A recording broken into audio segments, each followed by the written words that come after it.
We're great. We got a room full of folks, so we're going to get right to it if you don't mind. Let's do it. Okay, the first question will come from Chris Kirschner with The Athletic. How you doing?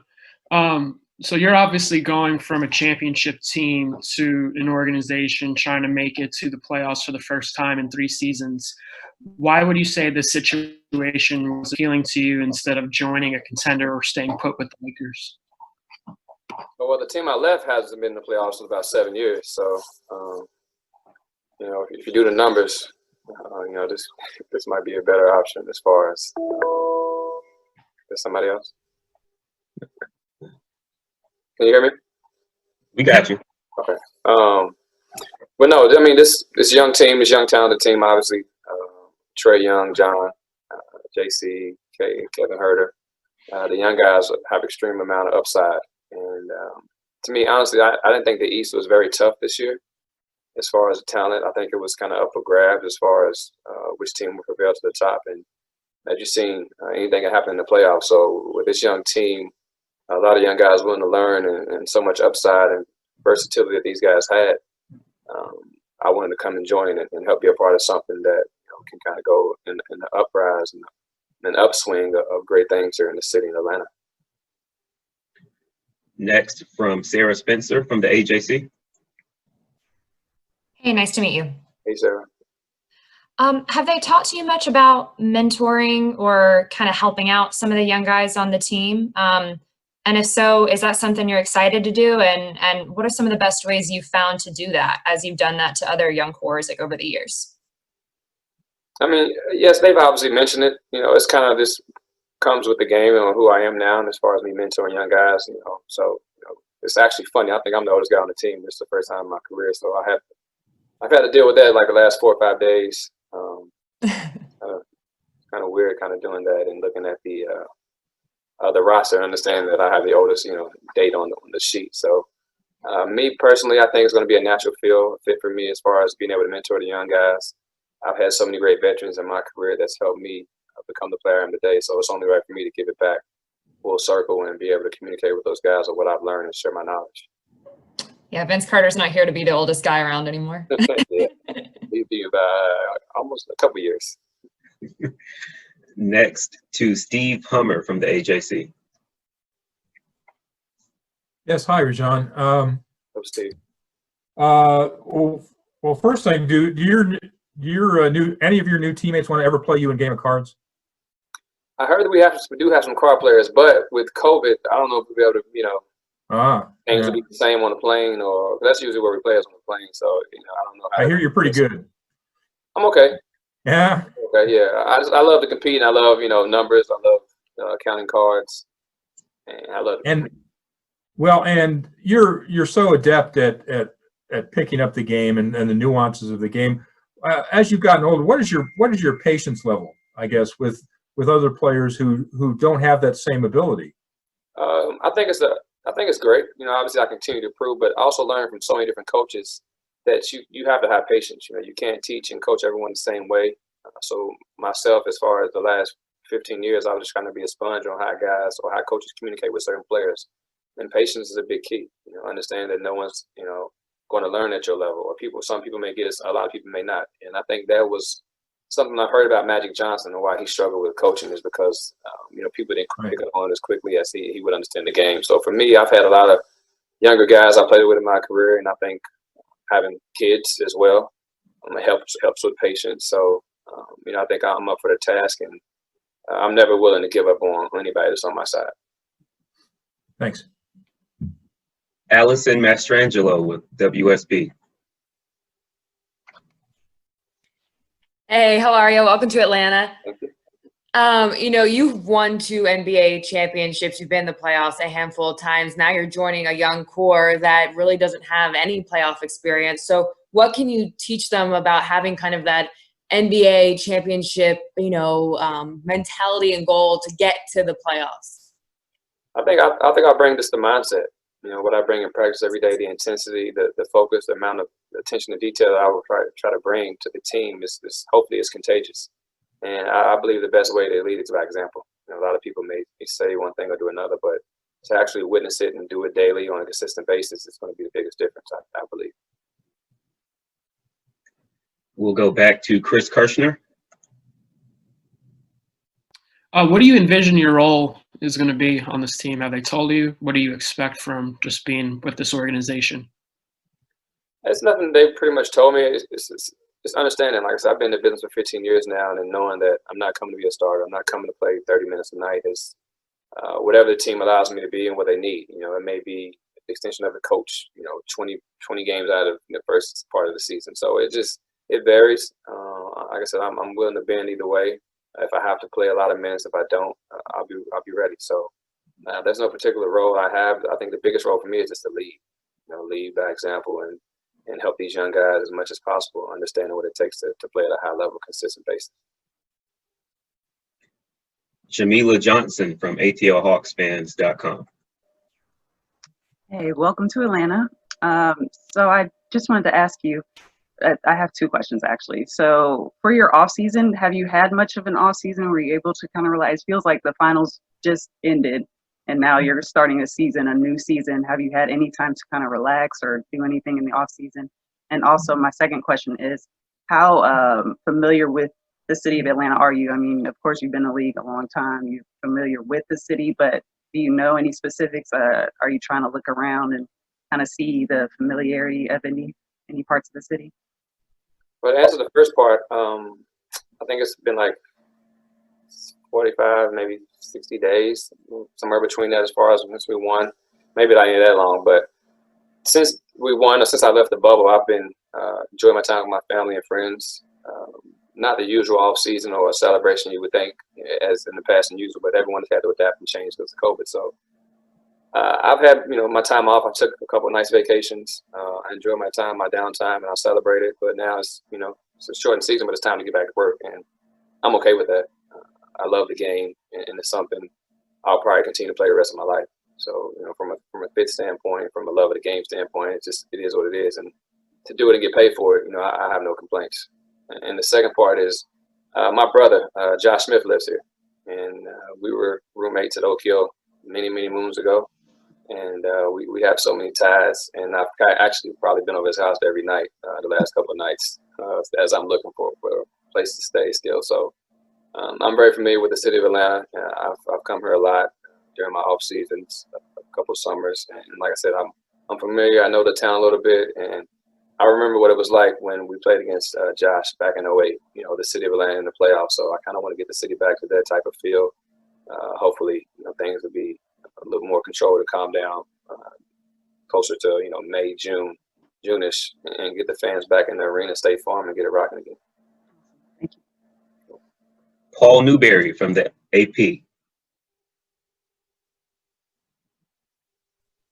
Hey, Rajon, how you doing, man? Welcome to Atlanta. I just wanted to ask you, you talked about wanting to play basketball maybe the rest of your life, perhaps for fun going forward. But have you thought about how long you want to do it in the NBA? Is even the thought of that this could be your last stop, has that crossed your mind, or have you thought about how long you want?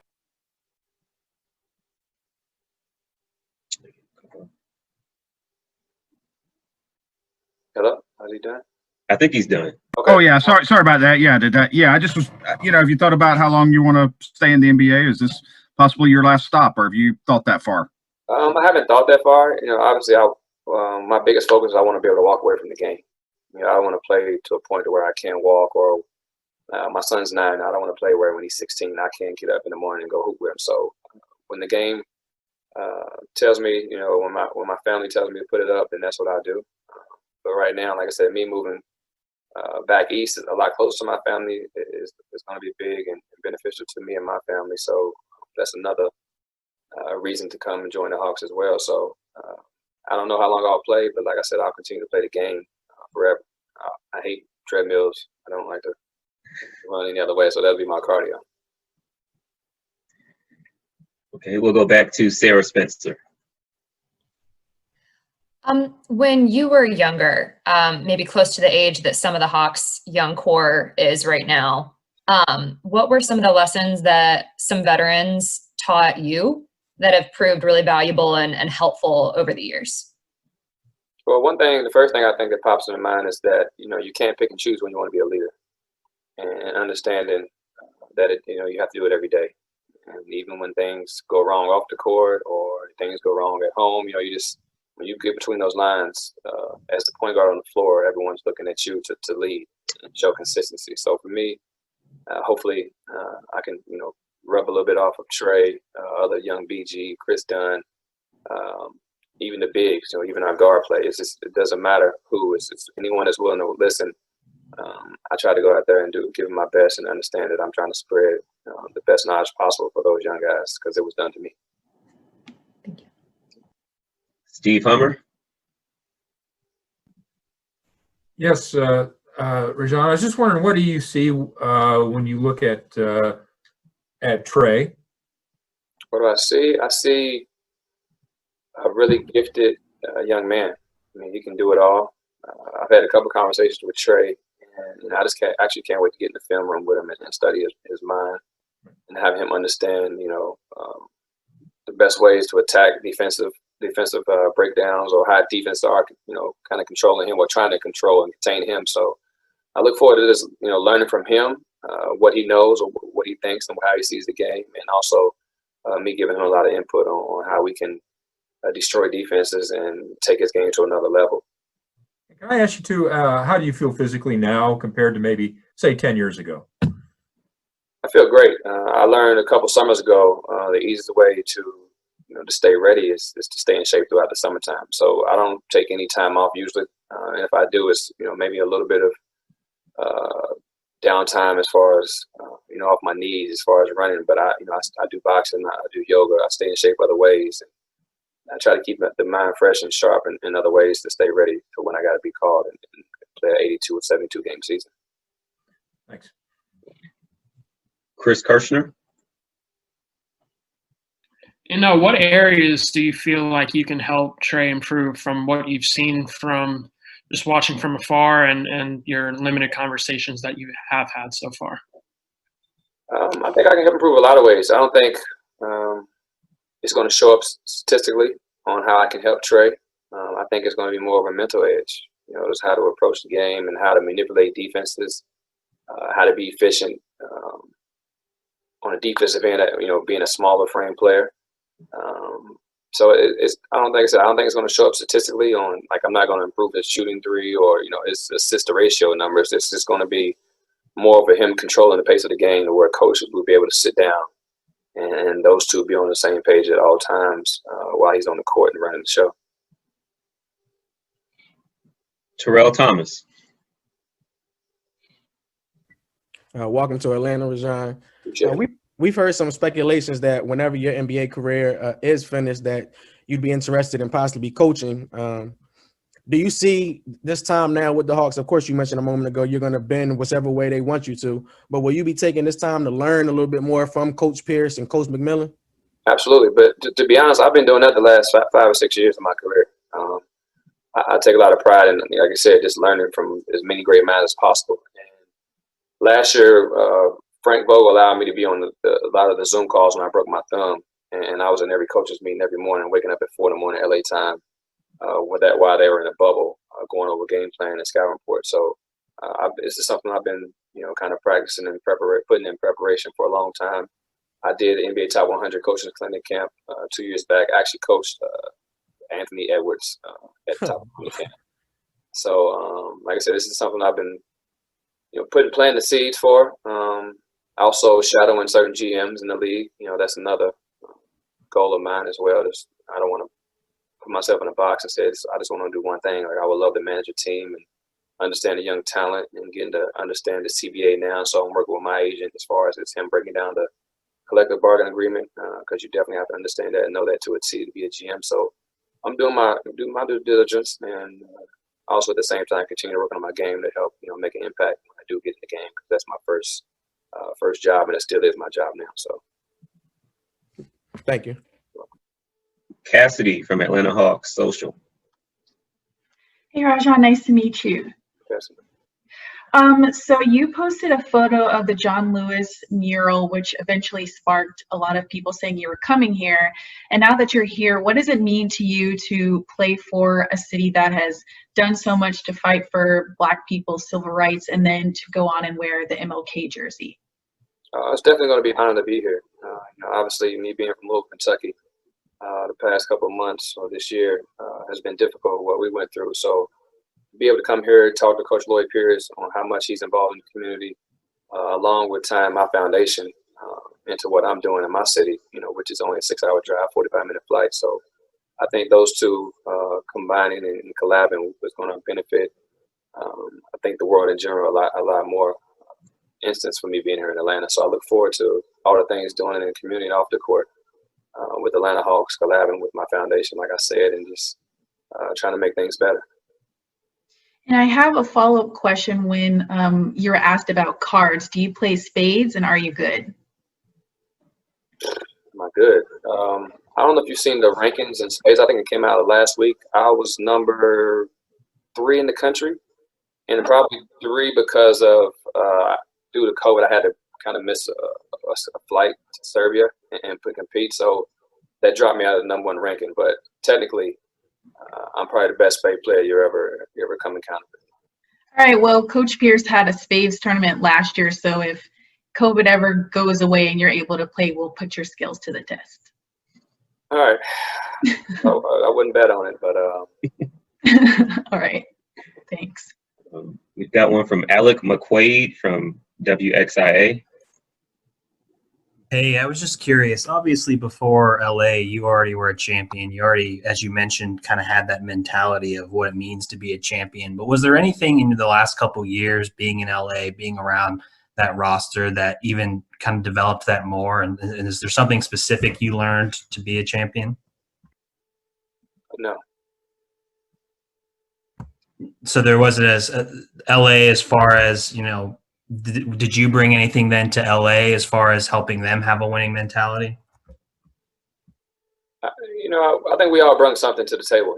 It's not, I think it was about 7 or 8 guys that have won the championships on the roster last year. So, we all had our parts in our play and why we were successful, but overall it was a collective effort. A lot of the guys on the staff, Kid won, Coach Phil Handy won, Mike Pemberley won. So it was, like I said, it was just a lot of great minds colliding together, combining together for the greater good of the team. And we're all willing to sacrifice. And that was pretty much the most part. Like, I can't say that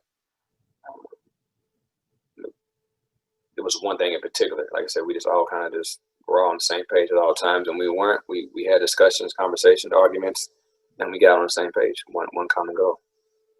And then just to quickly follow up on that, how difficult may it be to kind of put that mentality into this roster when things are so different this year, when you can't always have that face-to-face time? Well, we'll do what we're doing now. We'll get on Zooms, we'll get on FaceTime. We'll figure it out. We'll adjust and adapt, and that's just how life has been for everyone in 2020. So I don't want to make excuses or say we can't get things done because of it. We'll just have to figure out different ways to make things work. Thank you. Our final question will come from Chris Kirshner. Just from being around LeBron these past couple of years, I know he breaks down the game, at a high level like yourself. I'm curious, what have you learned from being around him, and what do you think you can take from him and implement it into this organization? I play with so many greats. They all have one thing in common, and that's just their work ethic. And I picked it up early at a young age with the big three. I played with probably, not even thinking, at least 13 or 14, first ballot Hall of Famers. So one thing I said they all have in common is their work ethic and their dedication and discipline. I believe I have that already, and I want to, kind of bring that here to the Atlanta Hawks. All right, that was our final question of the day. Rajon, thank you very much for your time. Appreciate it. Of course, and welcome again to